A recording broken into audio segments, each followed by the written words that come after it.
money, Jordan Belfort. Stacking penny stocks while I'm flipping these birds. Sipping on Ciroc, trip 'em up with the words. I done popped the Molly and I think it's be my third. What is going on, Degen Nation? Kenny Kim here, bringing you another Fantasy Golf Degenerates podcast this week for the season preview. As usual, I'm here with everybody's favorite Canadian, Tyler Tamboline. Tyler, what is up, my friend? It's good to be back, Kenny. Happy to be here, my man.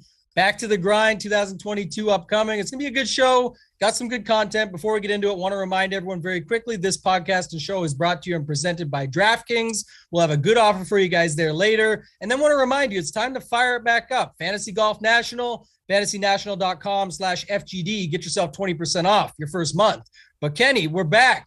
We're talking the 2022 season. I know you've got some stories. I'm going to talk about what we've been up to over the break, because when you break, you break. I know that, and I love that about you. Yes, you do. So I was sad to miss. I was invited. Hey, I got a lot of people messaging me saying, geez, you can't get back on a Mayo show ever, can you? After that first appearance where you guys know I completely botched it up on the list, travesty, but I was invited. I had some other stuff going on that evening. I couldn't make it, but it looks like you guys had a ton of fun doing that draft. So hopefully we get to see how that plays out this year. We'll be doing one and done this season on this podcast where we're talking about it. If you guys haven't checked that out yet, $125 to get into the race for the Mayo Cup. That's a good one. And then we'll be doing everything else as normal. DraftKings, fantasy, bets, DFS, et cetera, all mixed into under one umbrella. So I'm excited for the season upcoming.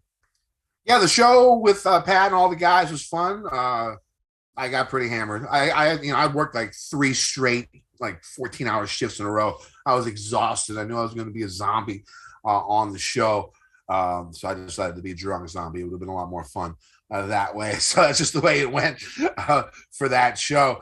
A couple of things during the break. I mean, first off, I think we got to talk about Tiger and his potential for the 2022 year. We all saw that father-son challenge. I wasn't going to watch it. It's just sort of weird, like rooting for like a 12-year-old kid. And most of the books didn't even have lines on it. But after they made a couple of birdies in a row, tied the lead going into the back 9 on Sunday, I had to turn it on. And we saw Charlie looking like Ben Crenshaw out there, or looking like Tiger Woods out there draining putts from 15 to 20 feet. All the pressure's on. You saw Tiger striping the ball very, very well. You also noticed a pretty sizable limp by Tiger by the end of the 2 days. I think the one thing you can take away from that is I think we'll see Tiger back. I don't know if we'll see him back this year. I think the injury is a little bit too much. And I don't know if he can get through 4 rounds. I seriously doubt it'll happen at Augusta. Augusta is one of the tougher walking tracks out there on tour. Very, very hilly. It's got to be tough for him. But I mean, maybe 2023, we can see that desire to win was still there. The disappointment in his face after he missed that putt on 18 that could have tied the dailies. I mean, Little John and Big John, they're unbelievable. Little John could make some noise as well. So it was a fun watch. It was great seeing Tiger out there again. He drew bigger ratings than like the Open Championship did. I can understand that. Open Championship is usually middle of the day or morning. It's a little bit tough to get big ratings for that. But it was a fun watch. Still, I think Tiger's what he did coming back out less than a year later and playing the way he did was really impressive to watch. But I don't see him coming back this year. I do see him breaking 82. He's tied right now. I forget with who. What is Sam Snead or whoever his name is. I think he gets one more win, and it might not be next year. It might not be this year. It might not be within 10 years, but if Charlie's on the tour in like 10 or 12 years, the Zurich, maybe he gets that 83rd win at like 55 years old, playing with his son at the Zurich Classic. Yeah, that counts as a win. So maybe he gets it then. I'm not that bullish on him coming back this year, but I think we'll see him again. I think the competitive fire will be there, and if he does get a win, it's going to be one of the biggest stories in sports. Oh, absolutely. And you love to see that, like you said. So first off, that event was just crazy. You know, it came out of nowhere, kind of. Everyone was knowing it was on in the background, but now it's time to flip your channels if you don't have multiple TVs to be able to get this thing on. Forget everything else. Drop what you're doing. This is worth tuning into. And Charlie looked phenomenal. The thing about Charlie, all the conversation on Twitter, everywhere else was around the mannerisms and stuff, which is awesome to see. It's crazy that he's basically his dad's twin when it comes to that stuff, but just under the pressure, like dropping those putts, you didn't see, he's still a kid, right? And think about his age, 11 years old, whatever, out there doing his thing. You'd think there would be even more. It was like he was just zoned in, the killer mode that we'd always have seen Tiger in, that we see guys now on the current tour of like a Morikawa, we'd say killer Kawa or killer Cantlay, where these go into a mode where there's no talking, there's no cheering, do your job, get it done, go ship this thing, and almost did it. Look, it was cool to see some of the other stuff about that, Kenny. First off, Little Daly, I like. Little Kuchar, I can't stand. Just seeing that guy out there, he just tilts me, man. Just watching this guy, and we've made enough fun of him in the past. I've even stuck up for his dad in some cases that we went through in the past on this very show. But I'll tell you what, this kid was just tilting me to no end watching him. I think there was one point he was standing in Charlie's line or like crossed it to kind of throw him off and kick him off of his touch. I just don't know. Like, he really pissed me off. So I don't like him. Makes me dislike Matt Kuchar more now than before, and more than even you maybe at this point. So that was the other factor of it, but it was definitely good to see. As far as Tiger goes, like you said, I think there's a lot of anticipation now, but yeah, he was definitely gutting it out at the end just for Charlie to try and get through it, doing what he could. The back was tight. You could tell everything there, but I just think someone said it best. I forget who it was, watching some of the stuff leading up and trying to stay on top of things here in the off season, just about the Masters. Now that looks like, you know, the joke around Tiger's sandbagging it. Clearly he looks pretty good, but like you said, being able to do 4 full rounds, the Masters will always be there as a defending, former champion, not defending, but now Hideki, but the former champion, you're always getting to go back. So he can go back to that anytime he wants. If Tiger somehow shows up at a major this year, or any event for that matter, it's going to be incredible, must watch. Like you said, the ratings will be through the roof. And if he's contending, then just even more so. So definitely a fun year ahead. If we get Tiger, great. If we don't, I'm just happy to see him back. And I guess to not go on too far of a tangent, the last thing I'll say, I know there's back and forth opinions on Twitter about things like this. I'm not trying to take sides on, I'm just taking my own stand. But the conversation on like asking him all the questions, I know it's the journalist's job to ask him why he got in the crash and how, and there's unanswered stuff out there. But honestly, like you said, seeing him with Charlie, that just was going to show it that much more. Be happy the man is out there. I said it, I'll say it boldly. The man that put these people in a job, that made golf as big as it is, that made golf media a thing, is being out there able to talk about this stuff and still be alive with his children, still being able to be out there at a golf tournament with his son, having fun, back in the limelight. And we'll be talking about him again in Holy Grail when he comes back and, like you said, gets that extra win to take down the record. I believe it's coming as well. Yep. Yeah. I mean, it was a fun watch. That's all it was for me. It was a fun watch. I don't really care about the accident anymore. Whatever. Who cares? Right. It doesn't really matter to me. Other things we missed during the break, I guess, the match. Finally, Koepka and Bryson. I think the one thing you can take away from that is Koepka really doesn't like Bryson at all. I don't think it's much of an act anymore. I think he really does despise him. I think what we saw at the Ryder Cup was more of an act than what we saw, than everything else has been going on with those two. Koepka ended up whooping that ass, he definitely wanted to win. There was no doubt about that. When Koepka is motivated, which I think, this year I have him as one of my major winners. I'll tell you here in a little bit. I think he gets it done. His game looked good. If he's healthy, I mean, that's the one thing I noticed about it. And Bryce is going to do his thing. Bryce is going to hit it far and be a fun watch, and it's going to be good for the game. So I didn't hate it like a lot of people hated it. I mean, it was an ass whooping. I think the 12 holes was perfect. I think that's the way it should be done. It took only a few hours, couple hours out there. I enjoyed it. I know a lot of people didn't really care about it. It was about 4 or 5 months too late, really. If they did it right in the heat of their issues, it probably would have drawn a bigger crowd, bigger audience, more juice in the event. But I mean, the one thing I took away from it was that, Koepka was hitting a lot of good irons, a lot of longer irons, and he was looking good out there, making putts. And it's good to see. And you could see, he's been through some injury troubles as well. When he's motivated, when he wants to win, he could still be one of the best players in the world. So that's what I took away from that. Did you even watch the event, Tambo? No, you said things that we missed, and I made sure to miss it. But I tuned into a few different things from that perspective.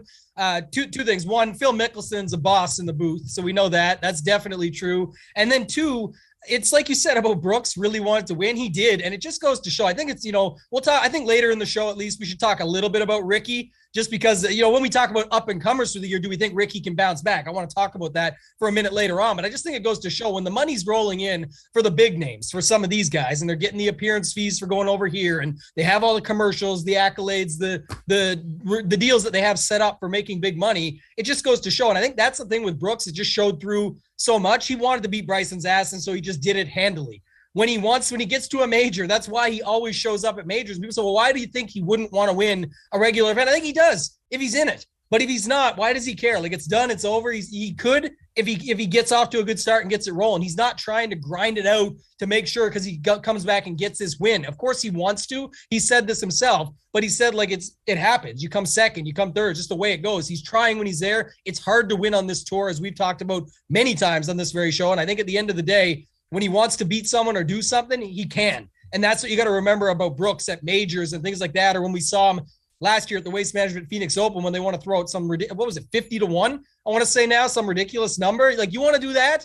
I think that he sees that shit and you get the old Michael Jordan gift, and he took that shit personally. And that's when he goes out and just handles it because he can. And like I said, health is a factor, but most certainly he does not like Bryson. It's just two people that are complete opposites. Most people are opposites to Bryson. I know you and I kind of go back and forth on this. Like, sometimes Brooks pisses me off and sometimes I like him. Sometimes Bryson pisses me off and sometimes I feel bad for him. It's like, I don't know which side with those two guys, but that's why it's kind of funny that it's a feud. But like you said, the underlying theme here was it was way too late for the rivalry. They had the fake hug and everything like that going on when they won. Obviously, Brooks has to do a good job showing the coaches and the team at Ryder Cup that he wants to be a part of it and can get along with everyone. I think Bryson truly does want to get along with him and everyone. You've said it in the past, I think you're right. Bryson wants everyone to like him, but he's so different that that's just not going to happen, and he needs to accept that. Brooks just doesn't give a shit, but it goes against him at times as well, where he's trying too hard. We get you're an alpha. We know you're a boss. You can go out and win and you do cool shit, but sometimes you're trying too hard as well. So kind of complete opposites that it leads to that. But either way, my thing and my takeaway is the match is still horrible. I think it's the worst product out there right now and can be a lot better, but it needs a lot more to it to make it work. And again, it seems like almost the same thing we see in many places where in football, they're always recycling old coaches or old commentators, or they must have played the game to be a commentator, almost kind of feels like that. Whereas the match, it's like they try and cycle it in the same way. And I want to get like JT on the mic. I want to bring in some other players that actually can hold their own. That's why, like, it's everything you read about it was Phil Mickelson stole the show. That's what you hear. Yeah, he definitely did. It's extra golf. I'll watch it. I got no problem with it. I got no problem with the match. I mean, let them play. I'll gamble on it. It's two guys playing golf. I'll throw some money down. That's what we do, right? We're degenerates. All right. So I know you had a great break. I know you came, second at the King of the Beach, winning a cool, $150K, right? Anything else happened good for you during the break? Yeah, the break was good. You got, Christmas with the family was definitely awesome. First year moving back home.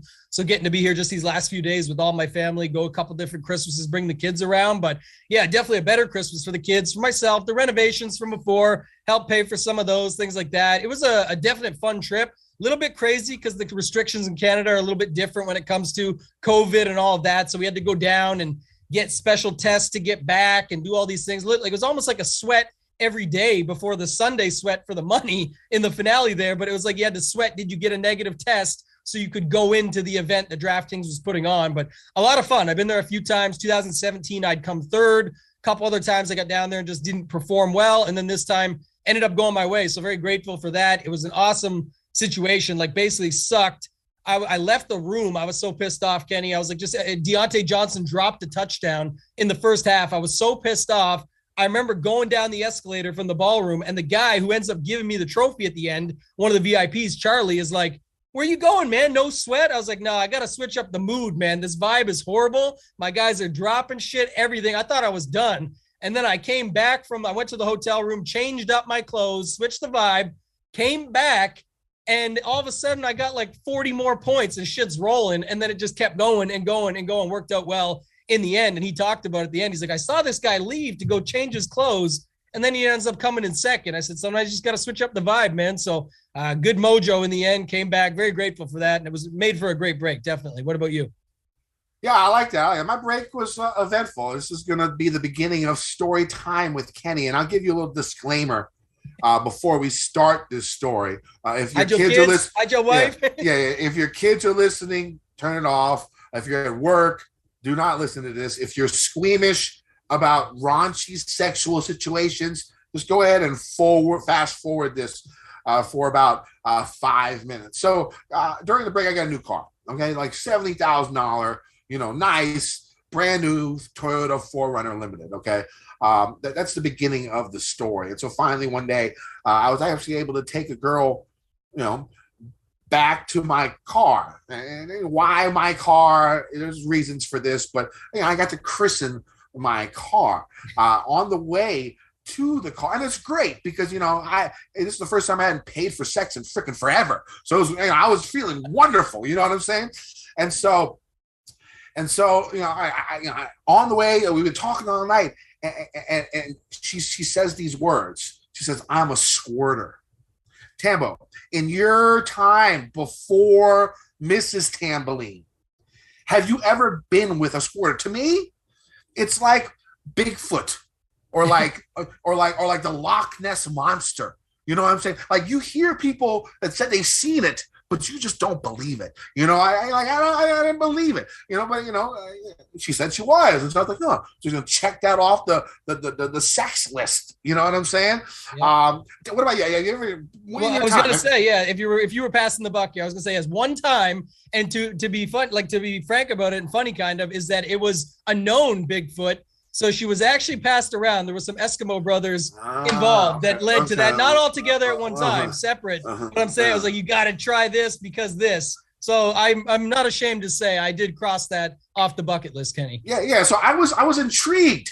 This was like a new stuff for me. I'm 40 years old. You don't see too many new things. First off, it was only the second time I ever done it in my car. The first time wasn't even like full sex. It was road dome. And I don't understand that either. Like, how can people enjoy roadhead? Like, I almost wrecked my car. I had to pull over. You know what I'm saying? Like, it wasn't, I thought we were going to die. You know what I'm saying? Like, I wasn't a big fan of that. I never tried that again. I was like, I get to christen my car. All right. So we get in there, right? We get in there. And still, it's in the back of my mind. I was like, yeah, she's probably bullshit. This is, like I said, it's like Bigfoot. I don't believe it. And then so we get into it in the back seat, whatever. I'm going down there with my hands and stuff like that, and all of a sudden, this jet stream of fluid flies by my face and like hits like the window behind me, like full speed. Like, it hit me in the eye, I would have been blinded. You know what I'm saying? Like, just full force. I was like, what the? I'd never seen anything like this before in my life. You know what I'm saying? Like, never, ever, ever before in my life. And like, we're getting into it. Like, I'm going down there, like, I'm Uncle June doing something, that he throw a pie in the face for, or Tony Soprano does to Carmela once every year on his birthday. Okay. I was down there. And first off, the next thing that happened was I was down there and she like squeezes her legs together on the side of my head, and my glasses snap in half. Okay, so my glasses just destroyed. And I like rip them off and I just throw them, in the front seat. And so you can tell these are new glasses. So I had to go get new glasses because of this crazy squirter bitch. But anyways, so and all of a sudden, like, shit is just flying everywhere, like in my face, and like I tasted. I figured it was like, it has to be like pee. Right? It has to be, but like, I've tasted pee before, and that's another long story. Sort of like a Tom from Succession. I dated some freaks back in the day. Okay, it was sort of like that. Anyway, so I was like, this is not pee. Like, I don't understand what it is, and like, it was just flying all over the place. Like, the back of my car after that looked like it went through like a car wash with the windows open. You know what I'm saying? It was just flooded back there. Like my seats are leather seats, probably ruined. I didn't really enjoy it. Like it was just too much for me. Like shit was just flying everywhere. And I couldn't handle it. What about your experience? Like was it cool? Like I thought it was just I thought too it was much cool, for but me. I was going to say this too. The one thing about a squirter is that they love to let people, like they know that they're a squirter. So they want to sort of show it off in the experience, if you will. So that's where I would say that if you, like I said, if you had that happen, I'm not sure what happened after that part, but you were probably a little bit tilted by the fact that your brand new Toyota just got wrecked completely. I love the car wash with the windows down example. I just, afterwards, I was like, you got to get out. I got to clean my car. And she walked back into the bar. I mean, that's basically what happened. And I spent the next 30 minutes drunk cleaning the back of my car, trying to get all this stuff cleaned up for my brand new car. Hey, but at least I got to check it off the box. Bigfoot was finally seen by myself. So that was quite an experience. Never in my life have I dealt with, flying projectiles coming at my face, in that type of situation. And hopefully I don't want that to happen again. So, I mean, you laid it out quite well, especially with the leg lock on the head there. That's a good. Snapped my glasses in half. Went bloop. I was going to ask you about the new spectacles, so I'm glad you gave us the rundown. Yeah, so that's a story right there. Luckily, I have great eye insurance, and I was able to get these basically for free, so it worked out pretty well. But that was my story. Hopefully, your kids and your wife aren't here to listen to this. But yeah, if you want to comment on this, go ahead and leave a comment on the YouTube page or anywhere. Like, what was your experience with this? I mean, was it fun? Did you enjoy it? What do you think it is that comes out? Because I don't think it's pee. There's no way a person could pee this much, first off. It was like gallons of fluid just flying out of I don't know exactly what that is.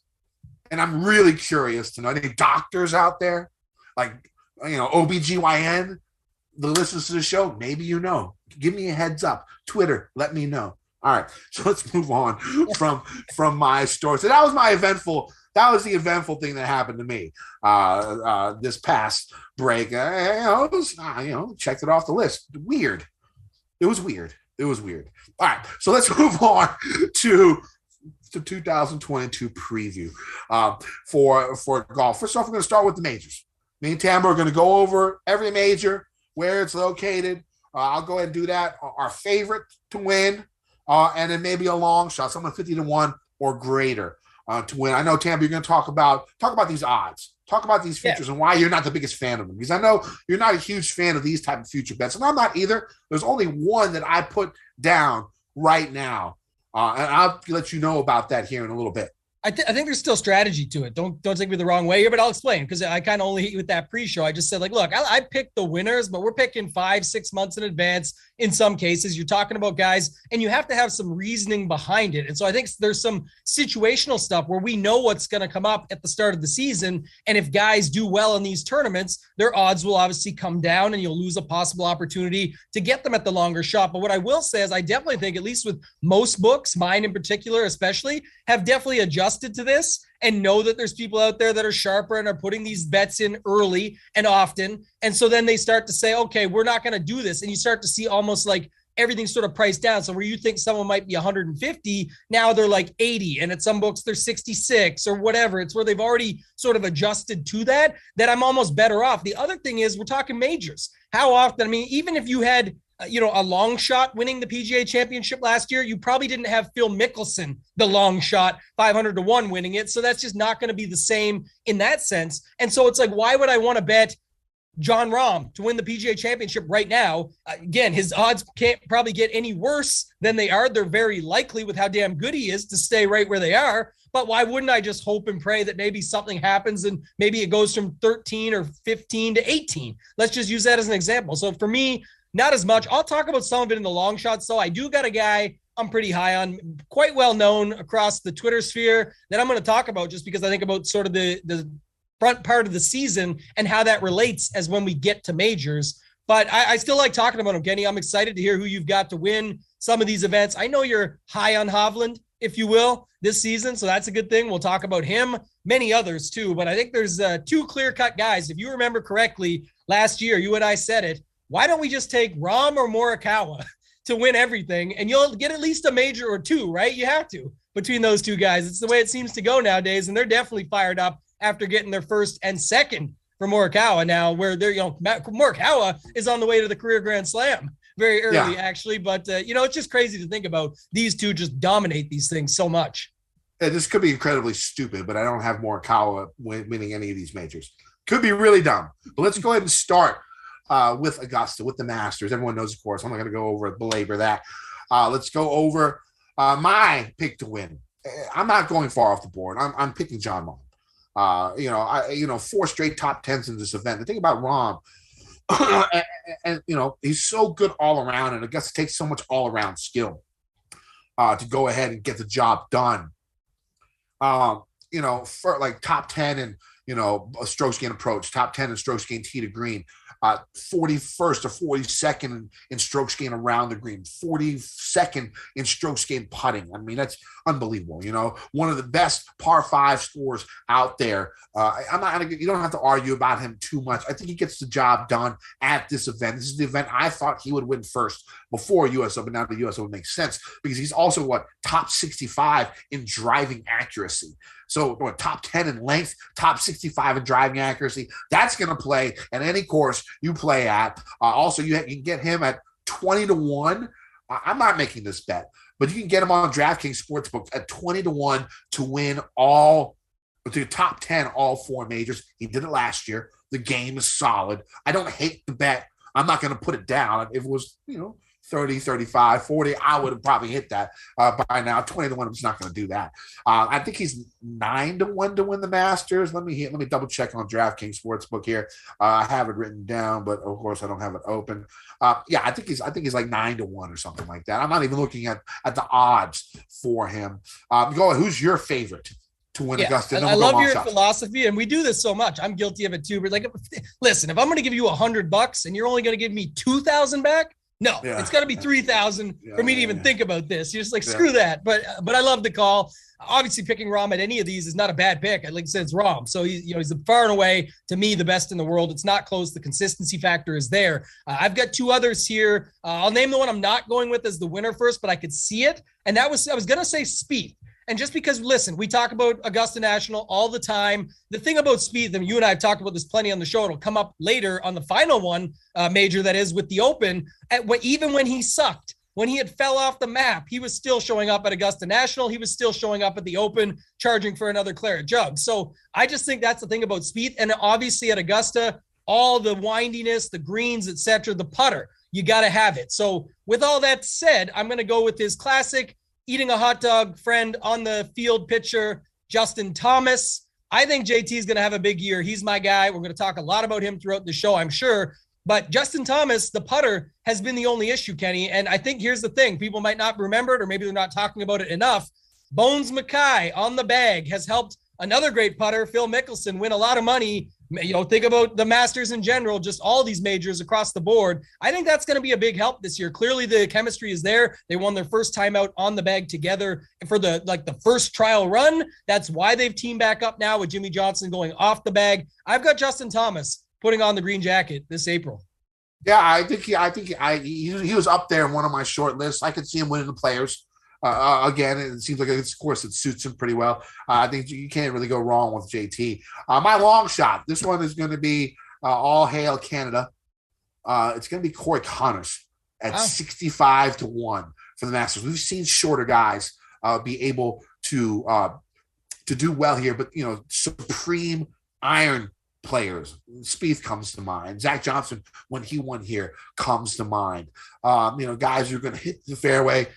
Still poke it out there, 300 yards. Corey Connors can still do that. And then go ahead and hit his irons extremely close. The last event that I saw him play, I don't remember what round it was. I think he was shot like a 62 and lost strokes putting. Like he hit everything within 10 to 15 feet. It was incredible, the iron performance that he gave. And sneakily, top 20 in 4 of his last 5 majors, including a top 10 at the Masters. Back-to-back top 10s at the Masters. So he knows how to play in these big time situations. You could see it. When I saw it, 4 top 20s in his last 5 majors, that's pretty damn good. 3 of them last year, and the 4th one was the Masters the year before, which would have been 2020 Corona time. So it's been within the last 12 months that he's done this.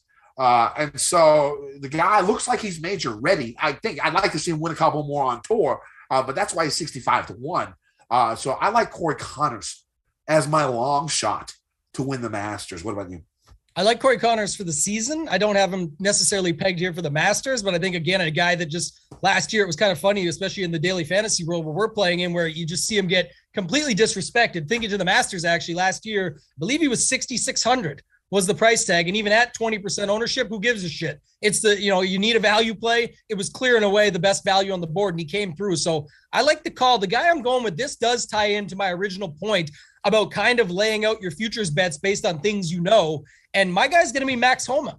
I mentioned him in the Twitter sphere earlier. I just think he's one thing we know about Max Homa is a closer. He can go out and get the job done. But here's the biggest reason I'll talk about. He's 125-1 right now, maybe better, even a longer number at some books. But here's what we got upcoming. So you've got the Amex, the Farmers, the Genesis, the AT&T Pro-Am, the WGC, the API, all events that he completely dominated at last year, including the Genesis that he won. I don't think 150 or 125-1 exists for the Masters if that's the case. Now, again, you'll say, but he's also not going to win there, or you think it's hard enough for him to do so? Sure. But that's where I'm saying I at least am getting on a futures value that will probably drop versus stay the same or go the other way, depending on how he does in the start of the season. But if he has anything if he does anything like he did last year, it's going to be a much better year and a much better number for him coming in that you're going to want this number now. So he's the only guy I would even consider out there at sort of that longer number. And it's more for that reason. The other guy I thought about, I know Ben Coley wrote him up. I think it was a good call. I looked at this well beforehand, was Abe Answer. I just like Abe Answer as a golfer. He's Abe's sort of like Corey Connors, same type of game. These guys, they don't make enough mistakes to put themselves out of it. And they're that damn good when they're in it. And then don't forget about Abe, our boy, getting the monkey off his back in a big, big way. Think, he's got to go pick up a win first. Well, let him get one here at the WGC to take a WGC down with a bunch of money. So thinking about that as well, I just think Abe is a great play across the board this season. Don't think you can go wrong with them very many of these places. And you got to remember, shitty putters have won at Augusta. Mm-hmm. You think Sergio right off the bat, Adam Scott.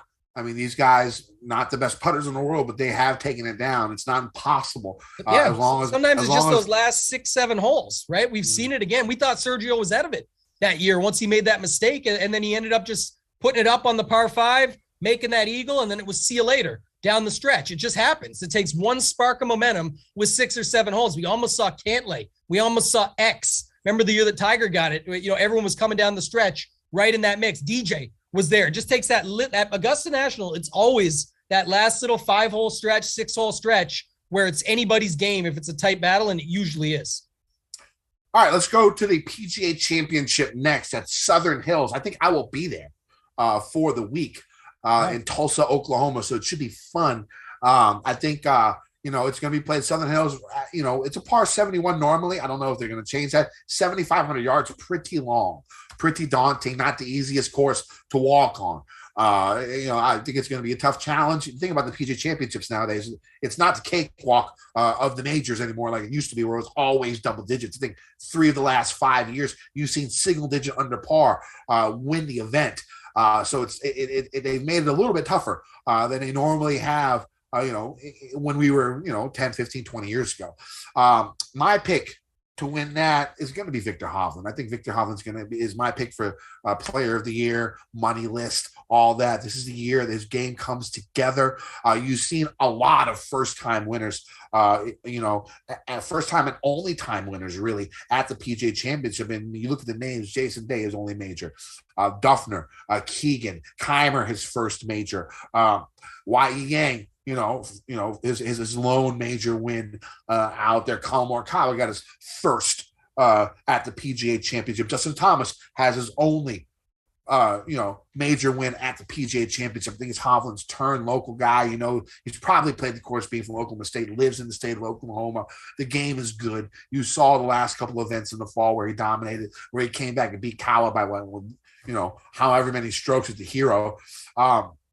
So this is Hovland's year. The game looks better. He's driving it really, really well. His short game still a weakness, but improving. Iron game, tee to green, ball striking.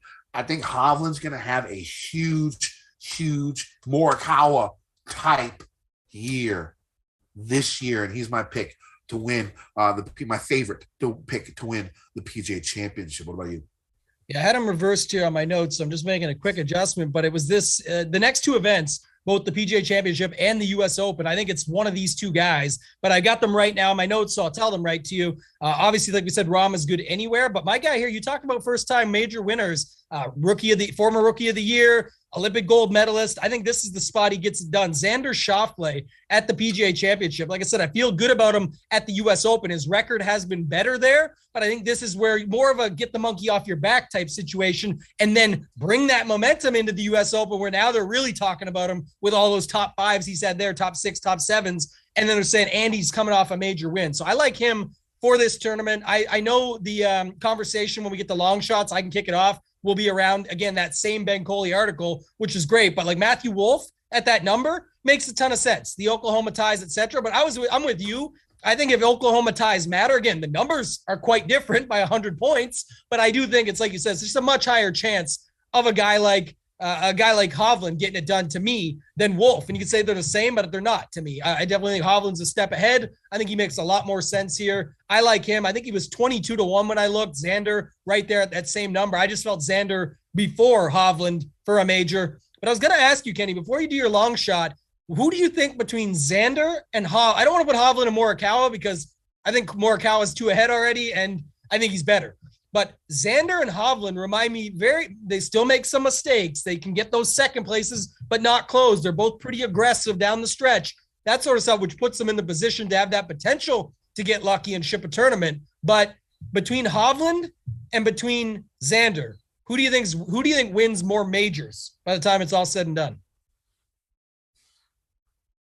I don't know. I think Hovland's got 5 years younger, maybe 4 years younger than Xander. I'd have to give it to him. He's just got more opportunity. I think the talent level, they're both extremely strong. It's hard to, go over each one. So hard to pick, right? Between those two. I mean, it would be tough. I mean, the thing is about Hovland, what we saw last year a lot of the time was the one blow up hole. Yeah. I think if he can avoid that in his game, or at least not avoid it, but lessen it. Because, like you said, he is an aggressive player. There's going to be times when he just overshoots it and has it. And you don't want him to be less aggressive. I like that aggressiveness, but if you can just be, a little bit smarter when it comes down to it, take your bogey when you messed up on your approach and overshot it. That I think he'll learn with age. And I think I like Hovland. I have a feeling about Hovland this year. I think he's going to do really big things. Yeah. Who do you got for long shots at the PGA Championship? My long shot's going to be Matthew Wolff. I'm going. It's 80-1. It's a number you got to take right now because he's top 15 in the money list already for the season. He has going to have events. I think that's one number that you're actually going to see go down and not get higher. At this point, it was 80-1 on DraftKings Sportsbook, at least before Ben Coley's article. I don't know what it is now, but I got it at 80-1, and that's what I'm taking. That's the only bet that I actually made so far out of all these bets because like you said earlier in the beginning of this segment, it's just hard to judge where golfers are going to be, and you might be able to find better numbers. And so I just think 80-1 is just it's just throw it in there. I mean, the guy finished 4th at the PGA Championship at Harding Park. It looks like his game mentally is back. The talent physically is there as long as his mental is still solid this year and he's enjoying the game. 80-1 is just too much. I liked the other one there, just of note. It was in the article as well. I think Coley got it at 200, but Taylor Gooch, we're going to talk about him later when we talk about up and comers and players that are going to have good years. He's just really dialing into his own stuff. I know Sam Burns is all the rage right now, but Taylor Gooch is right there with him. So just didn't close and have those wins that he had. So that's the difference. But I definitely like Gooch to have himself a year, and his number, you could still get like 150 out there. No problem. I think, again, that's a number that won't be that by the time we get to this point, especially the PGA Championship. We were talking about the Masters before in April. We're talking May. That's quite a ways away now, Kenny. So I think that number would be a good number to pick up on right away. All right, let's go U.S. Open. I'm just going to go ahead and go with it. Koepka takes it down. The guy is just great on those difficult tests. It's going to be at Brookline, the first tour event since 1999, the Ryder Cup. That's not even counting. The Ryder Cup, the Miracle Brookline, with Justin Leonard going out there, David Duval doing his thing. That's what I remember from that event. And, of course, everyone stomping on Jose Maria Olazábal's line while he still had a chance to make it. Not the best look, but, hey, what are you going to do? It was more recently Matthew Fitzpatrick won the U.S. Amateur there in 2014. I saw him at 50-1. I'm still not going to take that bet. I don't care. Maybe if 100-1, maybe.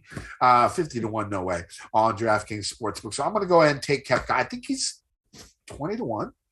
14-1, something like that. I don't remember the exact number on DraftKings Sportsbook, but everything I said, he's going to be focused. I think another major is in his future. It doesn't seem like, I'm not going to go overboard. He's one of the best players in the world. He puts his mind to it. He's going to go ahead and have a victory in one of these big events coming up soon. It's been, a couple of years since he's actually had his major win. He's 14-1 on DraftKings Sportsbook right now. He was my favorite to win. Pretty not shocking is what I'm going to go with at Brookline. Of course, the course is going to be what the USGA makes it. My guess is going to be long. My guess is the rough is going to be up. And also means Bryson's is in the mix on that type of course as well. Every U.S. Open, I think Bryson has a chance just because of the way his game is, where he hits it so long and he uses the same, length club for his wedge as a 6-iron. That's very, very helpful to get power out of the rough in thick grass. So, but I'm going Koepka for my favorite. What about you? I can see it now, right? The headline, Brooks line.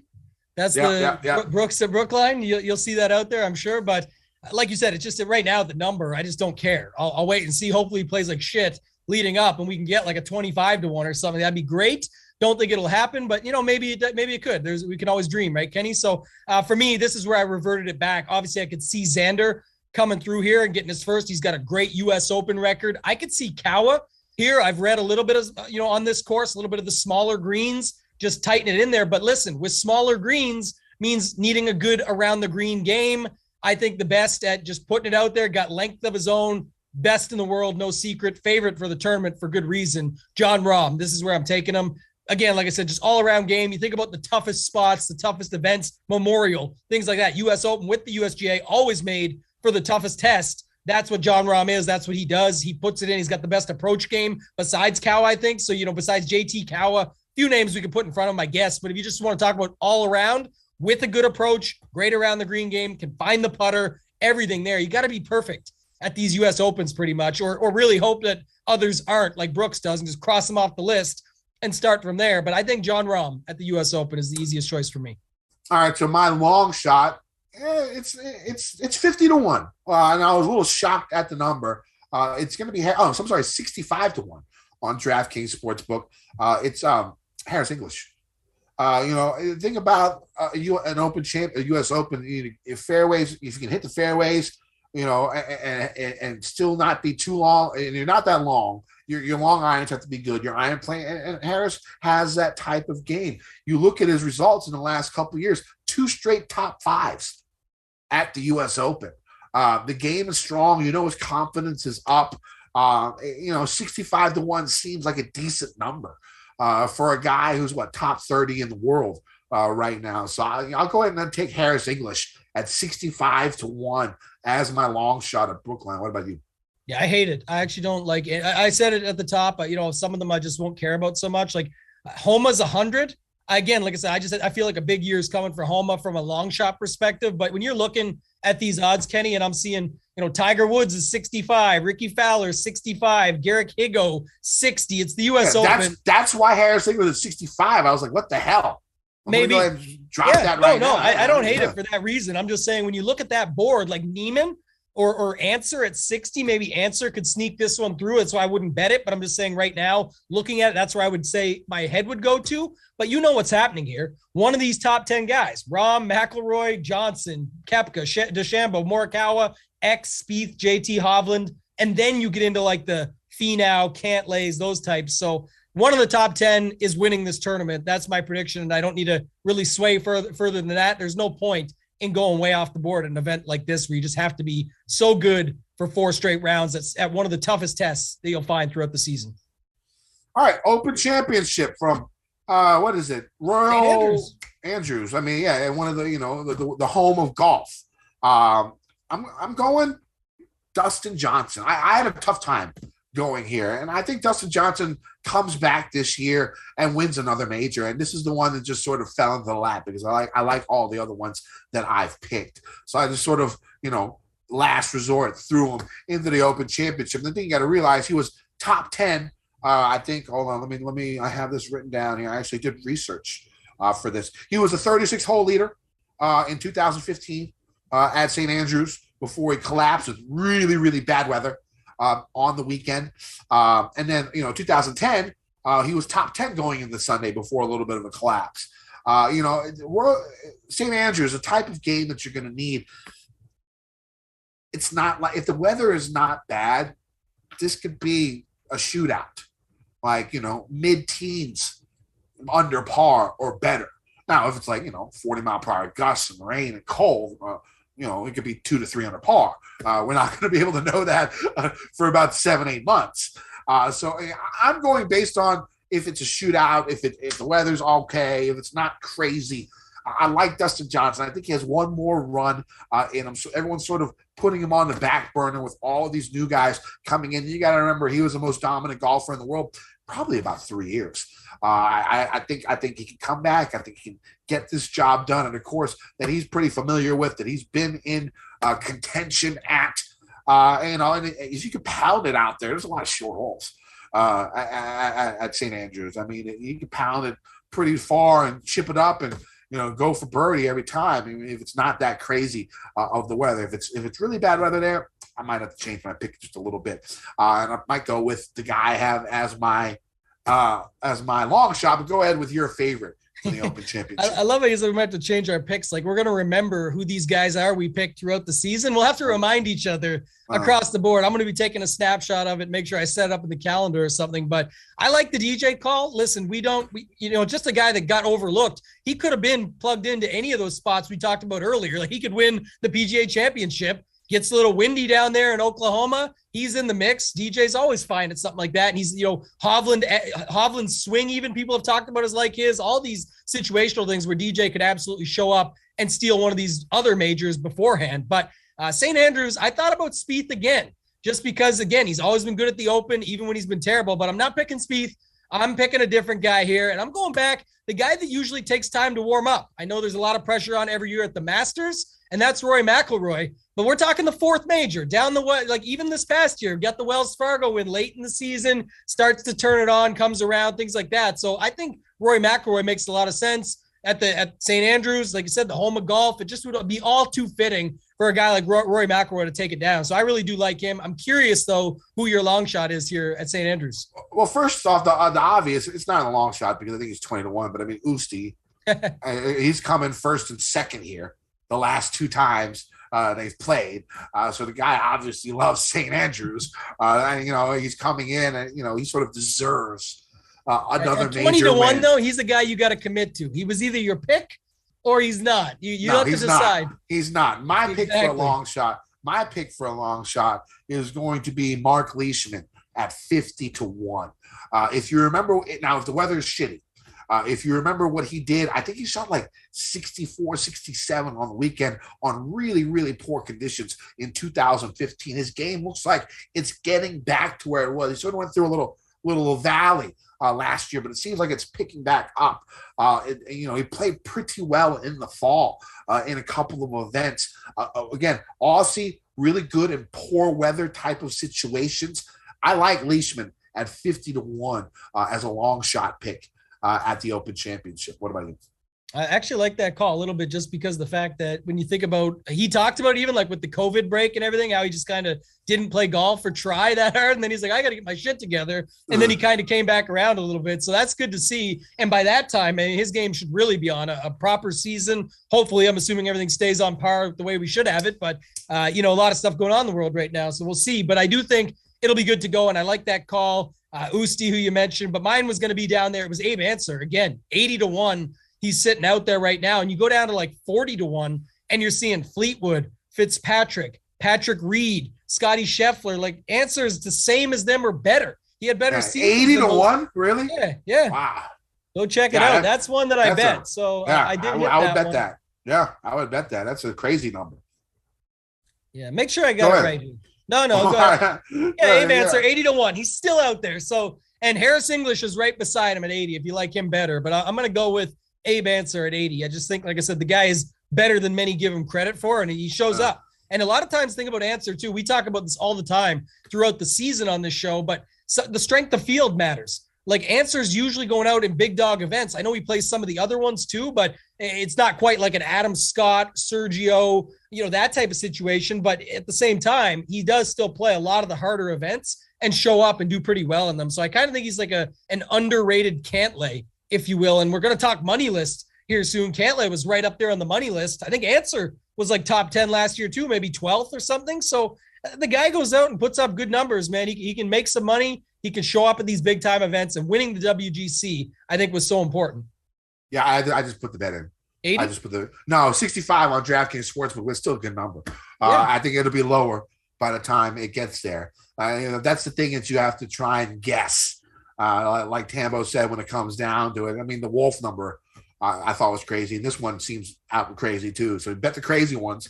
Yeah, what do they say? The closing line value, the Slansky bucks, right? Well, will this number exist when the time comes around? You feel like you won when you get to the event and Taylor Gooch is no longer 200, but he's 100-1. You're like, wow, I'm 100 points ahead. Guess what? He's probably still not fucking winning, but you got him at 100 points better than everybody else. So you gotta feel good about that.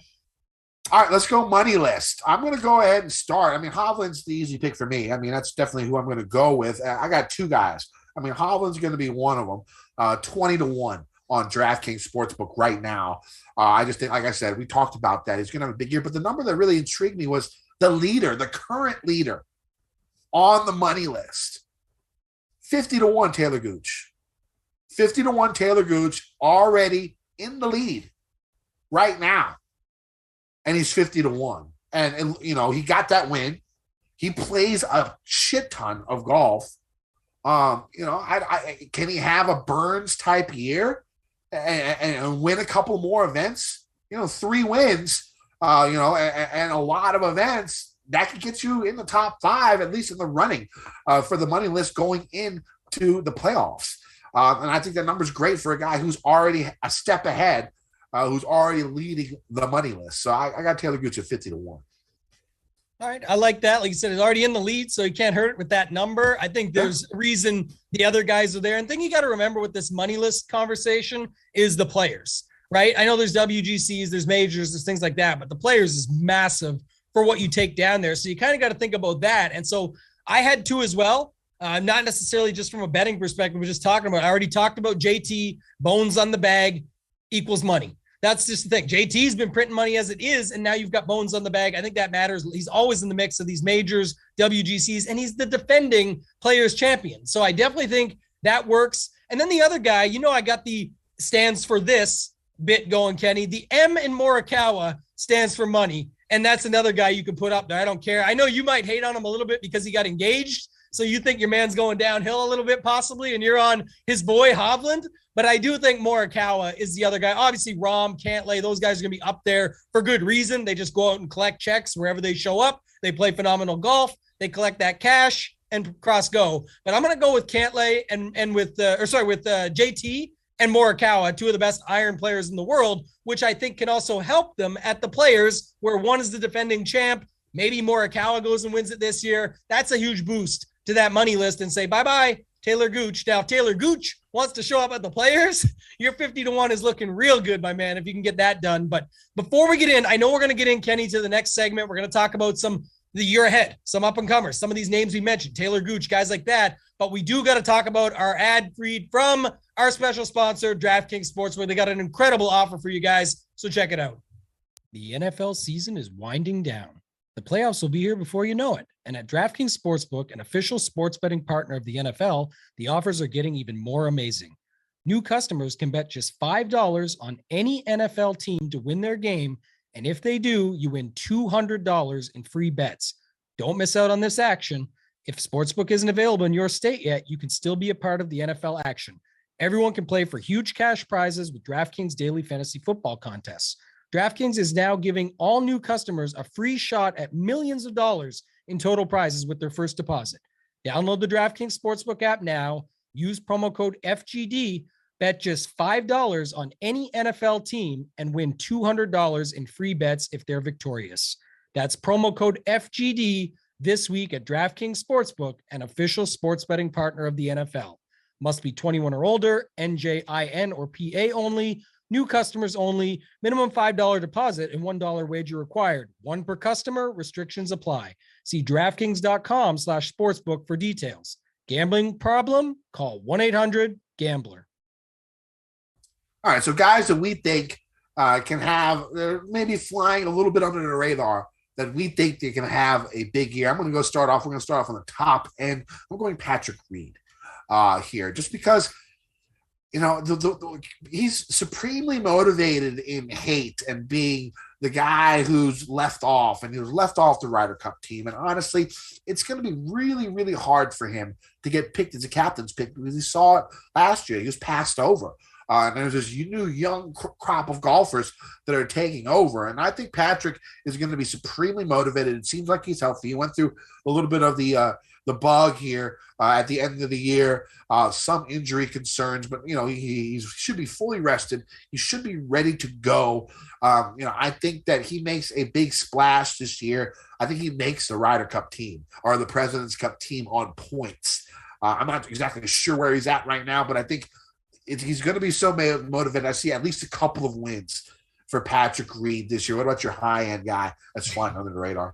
I love you like guys with the name Patrick and with the last initial R. You didn't say Patrick Rogers, though. You'll save him for later. You went with Patrick Reed. I like that call. But I don't know. I did it like a little different when we talked about just kind of some of the guys up there. I think that, you know, just naming a few that we see continue this run that we've seen them on. And, you know, look at the list. Scotty Scheffler, I think, still going to come out. He definitely had a much better year. I know he didn't quite break through like everybody wanted, but I think he's going to this season for sure. I think we could see Cam Smith continue. I'm usually a hater, but when you go back and look at the numbers, the strokes gained, all the metrics, the tournaments that he did it at, the way he kind of turned his game around some, and it's more with the approach and the irons than just the guy you think of him as, the short game specialist, or that putter gets rolling, all that stuff you're used to. I think he makes some sense. And then at the top, I just expect it to be the same guy. So anyone I don't say, it's just like if I'm talking about studs that just crush, continue, I'm going Rahm, JT, Xander, Cantlay, Morikawa, Hovland, and then my boy Berger would be the guy that's sort of the outlier there. But like, there's still, I'm not naming Rory, DJ. If anyone was to fall back, I see it being those guys more than the guys that I'm talking about here. So Berger, though, I talk about it all the time, Ken. He's going back to that strength of field stuff. He only plays in the best events. It's worked out. We watched him at the pro AT&T Pebble Beach Pro-Am last year when he shipped it over our boy McNeely, who might come up later on, and some of these underdogs. It's just too good for these guys. When he gets into these events, you know, he's just not known as the best guy, but he's definitely as good as any of them. And if he gets that putter going, he can definitely take down a couple wins himself. You know, post-COVID, Berger's been exceptional out there. And I think that's the real Berger. I think prior to that, a couple of years, injuries, you know, he wasn't as good as he is now. But I think what we're seeing now from Daniel Berger is what we are going to continue to see. So I like that pick. I could see a big year from him. Let's go middle tier. I think Cameron Chigali gets the monkey off his back as the most starts. I think it was the most starts on tour without a win. Correct. He's been so close a couple of times this past season. You know, if you could look past his faults on Sunday, you know, an iron game is so strong. The stats are all there. I think he gets a win this year. I think he can prove it and finally get that monkey off his back. And who knows when that happens. We saw it with Harris English. Recently we saw it with Webb Simpson a little while ago. Once they get that monkey off their back, they start Kokrak. Look at Kokrak out there. He never won, and now he's in contention all the time, winning events. I think Tringali can do that. I think his game is good enough. You get over the mental hurdle of Sundays. I think he can get that first victory. Yeah, and I'm glad you brought that up. It's probably a good segue to talk really quickly about just some of the guys we didn't talk about. I hinted at Ricky earlier, but the joke, our buddy Jeff Feinberg always talks about Big Ricky, Little Ricky. Speaking about guys getting the monkey off their back, Tony Finau coming through at the end of the season there. And now we didn't even mention him the whole show, but what type of season do you see for Tony Finau, and what type of season do you see for Ricky Fowler? It doesn't have to be the same, or what are your thoughs on those two guys? I think it's an interesting one because always popular in daily fantasy, or at least a conversation piece. Add Spieth in there as well if you want to talk about Spieth too. I think those three are the ones that everybody's talking about all the time in our space, and you just never know what to do with them. But what are your thoughts on those three guys? Spieth, I mean, Ricky, with these four majors, 100-1. Tony Finau to top 10 at all four majors isn't the worst number in the world. He's done it before. He's got that win now, so he doesn't have to worry about that. I don't mind that. I think he could just be pretty good. Ricky, I'm not on. I got to see it more. I don't see anything from him yet. I haven't seen a glimpse here recently. I know he played a couple times in the fall. I don't remember his finishes, and that's saying something right there. Right. I was just going to say that. Yeah, that's saying something right there. So Spieth, I think he's going to have the way he's playing last year. I could see him continuing to be solid again, like the real Spieth. Not the one we saw for like that 3-year period where his game was in shambles. I think he looks fine out there, and I think he can go out there and win and be a force. Yeah, interestingly enough, we agree on everything. Sometimes we disagree, but this one we don't. I mean, like at the end of the day, you look at Ricky. I don't care if he shows me. I think he actually goes further backwards. I think now with the kid, everything on the go that he's going to have upcoming here, I think there's just going to be a situation where again he's kind of like that Koepka situation, but he's not as good as Koepka. The thing about Ricky is, a lot of these guys when they sort of fall, when they're sort of down below and they have a child and they realize they have to, provide and do all the things, you see a little uptick in their game. And John Rahm comes to mind just immediately about that. But the thing about Ricky is, he makes so much money already on endorsements and stuff like that. I mean, like he makes more in endorsements than he does on tour, and he's going to keep that going. I mean, the pressure's not there for him to go ahead and try to win one for the kid. You know what I'm saying? Like the money's still rolling in. The kid's not going to go hungry, So I could see, I don't see that. I mean, thinking about kids, I mean, you can look at H33 right here. He's got a lot more motivation. His paychecks don't come that easy. I think that could be good motivation for him. But going back, let's go to our long shots. And of course, mine's going to be Patrick Rogers. I got to ride that train. If you watched the fantasy golf draft, on Mayo Media Network, part 2 just was released here recently. I sort of stuck my neck out. I was drunk, but still, I like Patrick Rogers. I think what he did to make he had to shoot a certain score like 66 or 65 or something on the final day of the Korn Ferry Tour. To be able to get his card for this year. He's in. I think he gets his win. He played well in the fall. I think the pressure's a little bit off, at least in the beginning of the season. I could see him winning something early in the PGA Tour season. I like Patrick Rogers a lot this year. Yeah, I've got a list here just because we only do this show. This is the first time we've actually ever done the preview show, but just to name a few out, it's sort of like our picks at the start of the season, just guys we're going to keep an eye on. I don't write articles. I don't like articles, so I don't go out and draw out my list and put little tidbits by each of them. But some of the guys I've got here, Kenny, Seamus Power, liked him last year, got that W, could sort of do his own thing out on the tour. Taylor Gooch, who we talked about. Mav McNeely, our boy. We'll be rooting for him. We always are. Danielle Kang doing her thing. He's got to catch up. So that's his They broke up. Oh, they did? I heard they broke up. Someone my God, she's done with them. Yeah. They broke up. Win. Hey, that's probably better. Yeah, maybe it's better. You're right. Probably actually, better. Funny, the guy couldn't close, so therefore he's out, right? She's done with him. She moved on. Maybe we should too, but who knows? Cam Champ, we talked about him before. The double C stands for closer and for clutch. We like Cam Champ. Corey Connors, who you mentioned, stands for close calls. Not quite closing it up last year, but maybe he does this year. And then Cam Davis, a couple other guys down below I like, but I think Cam Davis is another guy we've always been on, can come through again. I like Mito. We got to throw Mito in there as somebody who can do his thing. And, he's going to play a lot. He's got his tour card secured. So I like Mito a bunch. If that's your guy, I want to name a couple Euro climbers right quick, too. I think Euro guys to keep an eye on. Our boy Skyler and Tom Jacobs, they do the show here on the Mayo Media Network. You can check it out. It's an awesome show. But some of the guys they've always had me on and just that I kind of throw into the mix. There's only a small list, so I'll rattle it off. But Thomas Peters, Victor Perez, Christian Bezudenhout, Bobby Mack, Robert McIntyre, right? Guido Migliozzi, Garrick Higo, Lucas Herbert. This guy got 2 Euro wins and a PGA Tour win at the Bermuda Championship. And then Matthias Schwab. Those are the guys I'm keeping an eye on this year. Write them down, mark them down, do whatever. We'll be talking about them throughout the season on this show. All right, that sounds good. I think that's going to make it a wrap for this episode. You can find me on Twitter at KendoVT. You can find my article every week on gupscorner.com. The Tournament of Champions starts in a week, so I'll have my article out for that probably next Monday. Tambo, tell them. Same thing. You find me on Twitter at Totag and Tambo. Hit me up there if you guys have any questions. Head on over to Run Pure Sports. You can find all my work over on runpuresports.com. We got a huge PGA season coming up right now. We still got basketball, football, everything else I'm doing and going on down at King of the Beach, etc. But with golf, it's going to be a huge season. Lots of content for Showdown, regular events, everything that we've got going on. A huge team there to utilize. Use promo code DEGEN50, DEGEN50 to get yourself 50% off your first month. Other than that, let's have a huge season, Kenny. I'm excited for it. All right, that sounds good. The break is over. The grind begins, and we are fucking ready. Let's win some motherfucking money. Degen Nation. I've been getting dirty money, Jordan Belfort, stacking pennies.